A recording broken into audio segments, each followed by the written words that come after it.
Have you ever sat alone in a quiet moment and asked yourself, why do some people seem to fade too soon? I mean the men who were still laughing, still active, still full of life just a few years ago. And then, almost without warning, they begin to slip. Their energy dims, their spark disappears. And by the time they reach their late 70s, early 80s, it's as if something inside them has already begun to let go. As a doctor who has spent over 3 decades walking alongside older men through some of their most vulnerable seasons, I've asked myself that question more times than I can count. And the answer, surprisingly, isn't always found in the usual suspects. It's not heart disease, it's not cancer, and it's not the dramatic health crises you see in commercials or medical dramas. The truth is far more subtle and far more overlooked.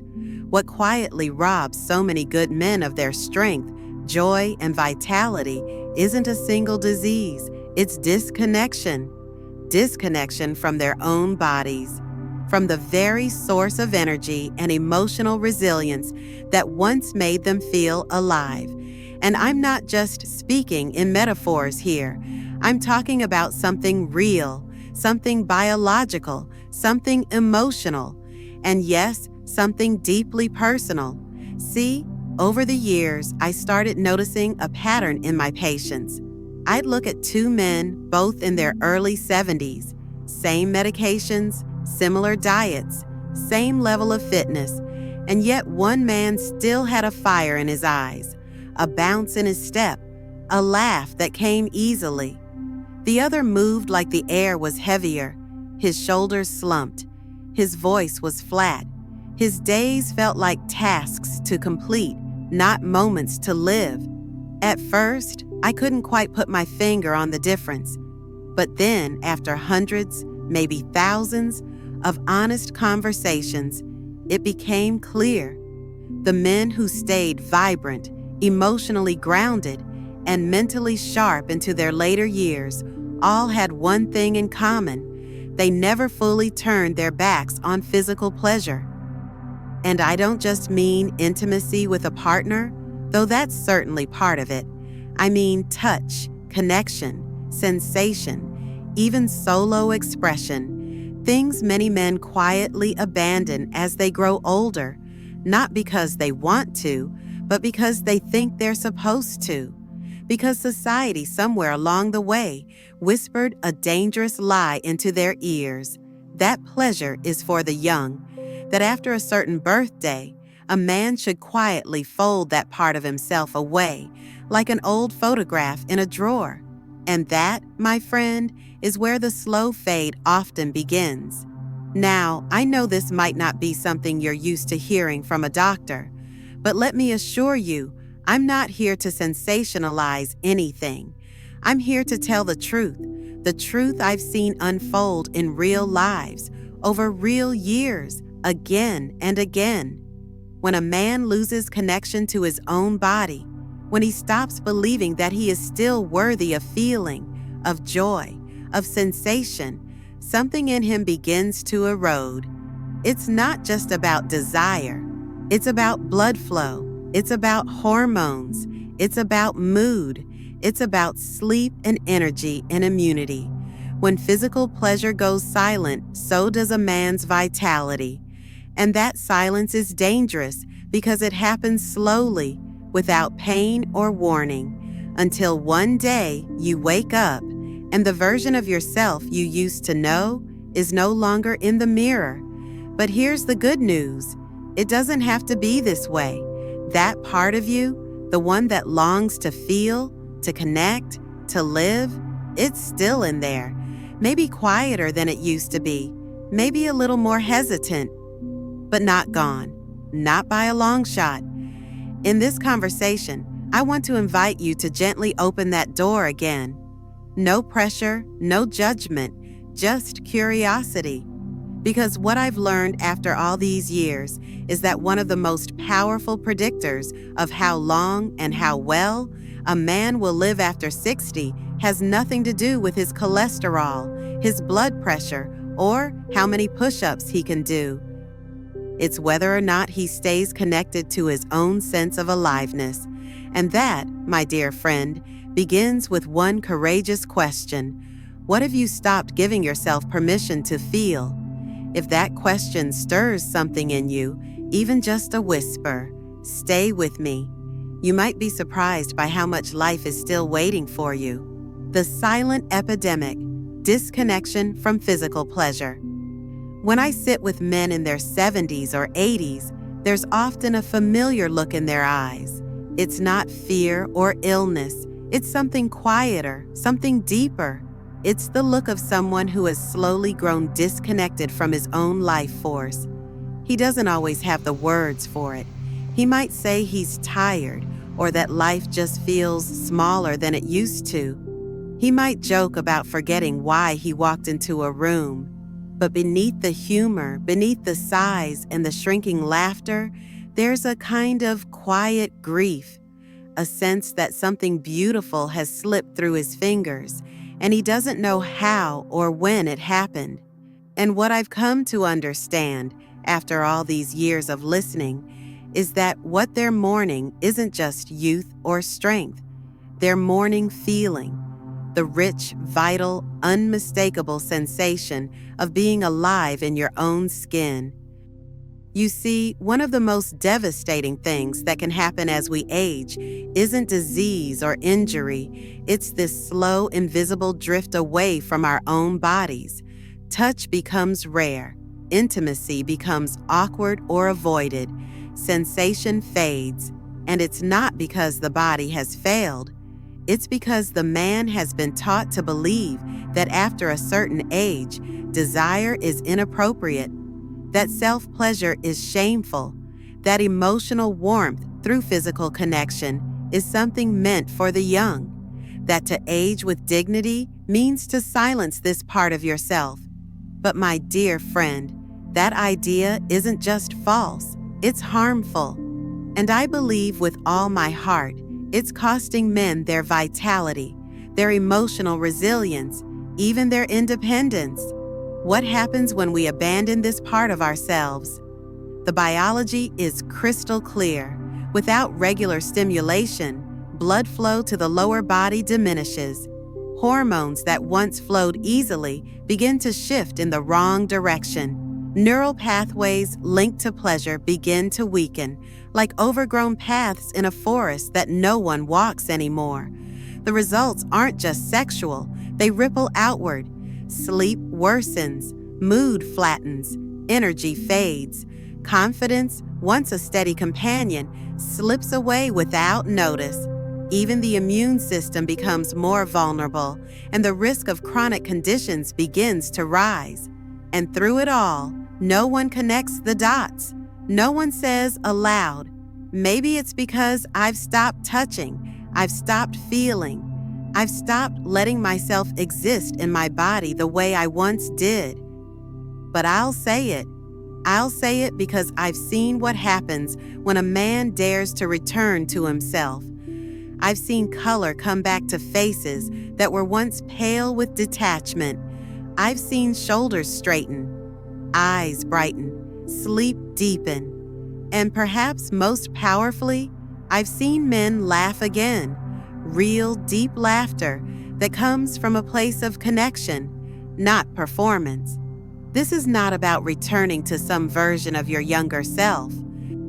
This is about reclaiming something wiser, richer, more grounded, a connection to your body that is rooted not in urgency or lust, but in presence, care, and reverence for what this vessel has carried you through. So if you felt that quiet drifting, if you've noticed yourself turning away from physical touch or dismissing the idea that your body still deserves to feel, this is your gentle wake-up call. You are not too old, you are not broken, and you certainly are not done. Your body may not move the way it once did, but it still longs to be seen, felt, honored. And trust me, when you begin to offer that kind of attention again, the response will surprise you. Healing doesn't always look dramatic. Sometimes it begins with a hand resting on your chest, a slow breath, and the simple whisper, "I'm still here. Are you ready to come back to yourself?" Why masturbation after 60 is critical for longevity. Over the years, I've witnessed something remarkable, something I honestly never expected when I first entered the world of medicine. I began to notice a pattern in my patients, the kind you don't learn about in textbooks or lectures. There were men in their 60s and 70s, even into their 80s, who seemed to glow. Their bodies had aged, yes, but their spirits were alive. Their minds were sharp, their emotions steady, and their energy, it hummed with something vibrant. When I sat with these men, asked about their habits, their routines, their joys, I kept hearing something quietly powerful repeated in different ways. These were men who had never fully disconnected from physical pleasure, and more often than not, they were still in touch with themselves, sometimes through intimacy with a partner, but just as often through solo expression. Masturbation wasn't a secret or a shame. It was a quiet ritual, a way of staying anchored to their bodies, a way of reminding themselves, "I am still alive." Now, I know this is not something most men talk about, and I certainly know it's not something our culture has made space for. But let me tell you the truth as plainly and gently as I can. Masturbation after 60 isn't something indulgent or inappropriate. It is, in fact, one of the most overlooked tools for preserving longevity, emotional well-being, and masculine vitality. And no, this isn't just my opinion. It's biology. As we age, certain systems in the body naturally begin to slow. Circulation, hormone production, neurological signaling. But masturbation, when done with care and intention, activates nearly all of those systems. When a man becomes aroused, even without a partner, blood flows more freely through the brain, heart, and lower body. That blood nourishes tissues that are otherwise at risk of slowly breaking down. It supports nerve endings. It oxygenates cells. It keeps the pathways of sensation open and alive. Orgasms, even gentle ones, flood the brain with endorphins, your body's own natural stress relievers. They help regulate mood, ease tension, and promote deeper sleep. And perhaps most importantly, they signal to your hormonal system, stay awake. Testosterone, the very hormone so many men feel slipping away with age, rises modestly with regular sexual expression. That rise helps protect muscle mass, support bone density, and even guard against emotional flatness. But beyond the science, beyond the chemistry and charts, there is something deeper that happens when an older man chooses to remain connected to his body in this way. It becomes an act of remembrance, a way of saying, "I still matter, my pleasure still matters, my body still has something to offer me." It's not about fantasy or escape. It's not about proving anything. It's about presence. A moment of truth where a man honors the vessel that's carried him through decades of storms and victories. I've seen this reconnection spark something powerful. Men who once moved through their days feeling like ghosts suddenly begin to re-engage with their partners, with their passions, with themselves. They begin to eat better, to laugh more, to feel again. There is something profoundly life-affirming about saying, "My body is still worthy of care." And that's exactly what healthy masturbation can be, a form of care, of tending, of grounding. So if you felt hesitant, if you've wondered whether that part of your life should be left behind, I want you to hear this clearly from me. It is not too late. You do not need permission to feel. You already have it. Your body may need more patience now, a softer approach, more time to awaken, but it is still capable of sensation, of warmth, of healing. And more than that, it deserves it. You deserve it. Let this be the moment you stop asking whether it's appropriate and start asking whether it's kind. Because kindness to your own body, especially in this season of life, may be the most radical form of healing there is.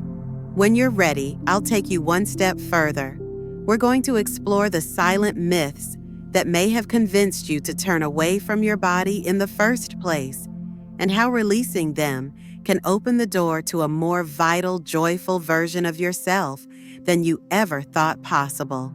Breaking the myths, common misconceptions that steal men's vitality. If there's one thing I've learned after decades of listening to older men, it's this: the greatest damage isn't always done by illness or injury. Sometimes, the most devastating harm comes from beliefs, quiet, invisible myths passed down through generations. Beliefs that seem harmless on the surface, but silently convince good men to abandon parts of themselves that were never meant to be lost. And nowhere is this more true than in the realm of physical pleasure. I have met men, strong, capable, wise, who have spent years, even decades, carrying shame for something as natural as touching their own bodies, not because they've done anything wrong, but because at some point in their lives, someone told them they should be ashamed. A parent, a preacher, a teacher, a peer. Someone said, "That's not for men your age." Or worse, "That's dirty, that's selfish, that's weak." And they believed it, they buried it, and they forgot how to feel. Let me say something now, as clearly and gently as I can. Those messages were lies. They were never meant to be truths you carried into your 60s, your 70s, your 80s. They were someone else's fear, someone else's discomfort, handed down like a broken heirloom, and you are not obligated to keep carrying them. One of the most heartbreaking beliefs I hear is this: "I'm too old for that now." The words are often said with a half smile, a kind of weary resignation. But underneath, I hear grief, a quiet longing for something that once felt beautiful, now wrapped in the idea that age has somehow made it inappropriate. But here's what I know: your body's need for touch, for warmth, for pleasure, it doesn't vanish, it evolves. And when you deny that need out of shame or confusion, you don't become stronger, you become disconnected. You begin to feel like a stranger in your own skin. That is not dignity, that is deprivation. Another myth that quietly steals joy from older men is the idea that seeking pleasure alone is somehow sad or embarrassing. That if you're not in a relationship, you should simply let that part of yourself go. But I want to ask you, since when did self-respect mean self-neglect? You would never stop brushing your teeth because you didn't have a date. You wouldn't stop feeding your body because no one else was watching. And yet so many men believe that their sensuality must depend on someone else's presence to be valid. It doesn't. Your relationship with your body is yours. And choosing to nurture that connection, privately, gently, intentionally, is not something to hide. It's something to honor. There's also a myth that if you conserve your sexual energy, you somehow preserve your physical strength. That by abstaining, you're doing your body a favor. But nothing could be further from the truth. Regular sexual activity, including masturbation, is not a drain, it's a renewal. It keeps blood flowing, hormones balanced, tissues alive. When you stop completely, those systems begin to atrophy. Not overnight, but slowly, like a garden left unwatered. What once bloomed begins to wither, not because it lost its power, but because it was forgotten. Perhaps the most damaging myth of all is this: that sexual health and overall health are separate things. They are not. They are intertwined biologically, emotionally, spiritually. When one fades, the other follows. And when one is nurtured, the other strengthens. I've seen this too many times to doubt it. A man reconnects with his body, begins to experience pleasure again, and suddenly he's sleeping better, eating better, laughing more. The light comes back, not because he's chasing youth, but because he's honoring life. So let me ask you gently, what have you believed about yourself that might not be true? What quiet rules have you been following that no longer serve you?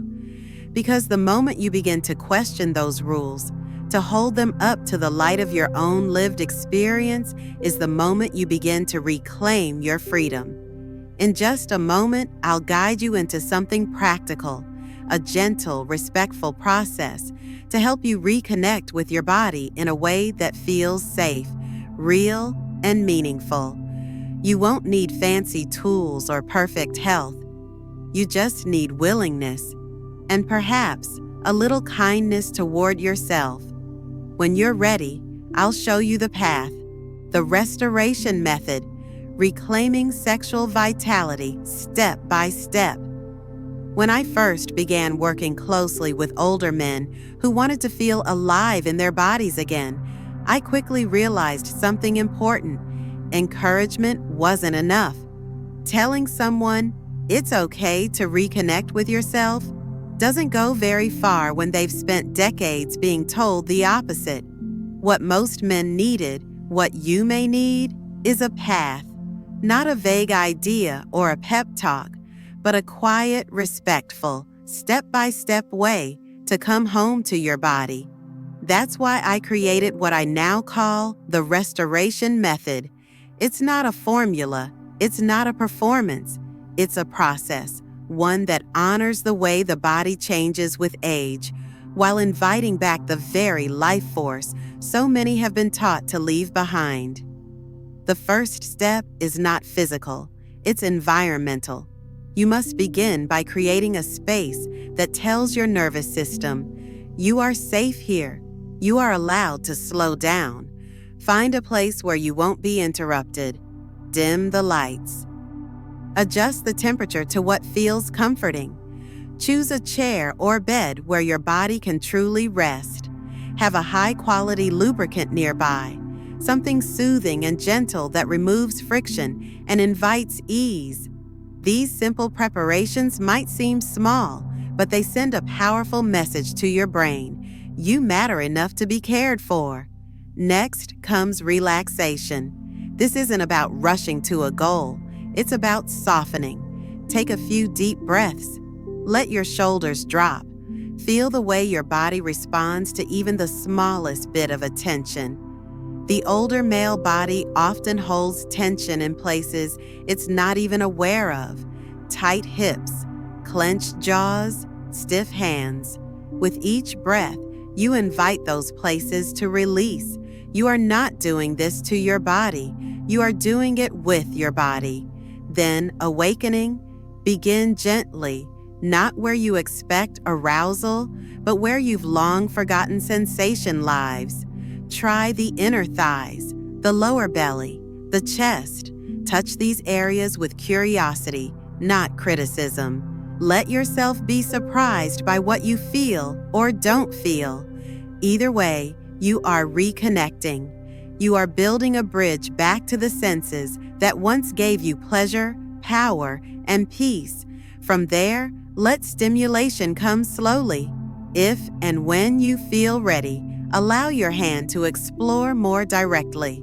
There is no pressure to perform, no destination to reach, just sensation. Just breath, just this moment. Let arousal build naturally or not at all. Let pleasure be what you say it is. For some men, this is a quiet heat in the belly. For others, it's a slow awakening of desire they thought was lost. Either way, it's real. It's enough. And finally, integration. Once you're done, whether you climax or not, don't just move on. Rest your hand on your chest. Breathe. Feel the aliveness you've stirred. Whisper, if you want to, a simple thank you, not to me, but to yourself. You've just done something many men never allow themselves to do. You've chosen presence over performance.